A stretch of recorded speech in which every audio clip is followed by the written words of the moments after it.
ரொம்ப அற்புதமா உபநயன சம்ஸ்காரம் ஆயிருக்கு. உபநயனம்னா என்ன அப்படின்னா புதுதா கண்களை கொடுக்கிறது அப்படின்னு அர்த்தம். எதனால இந்த நாமம் வந்தது அப்படின்னா காயத்ரி மந்திரோபதேசம் இப்ப நடக்கிறதுனால அந்த காயத்ரி ஒரு மனிதனுக்கு கிடைத்தால் ஒரு ஞான கண் அவனுக்கு கிடைத்ததாக அர்த்தம்ங்கிறதுனால உபநயனம் அப்படின்னு சொல்றோம். அந்த உபநயனத்தை ரெண்டாவது பிறவி அப்படின்னு சொல்லலாம். ஏன்னா அதுக்கு பிறகுதான் அந்த குழந்தைக்கு வேத சம்பந்தமான வித்தைகளை கத்துக்கிறதுக்கான யோக்கியத்தை கிடைக்கிறது.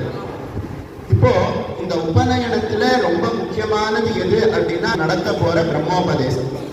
இந்த பிரம்மோபதேசத்துல நம்ம என்ன தெரிஞ்சுக்கிறோம் அப்படின்னா காயத்ரி மந்திரத்தோட உபதேசம் நமக்கு கிடைக்கிறது.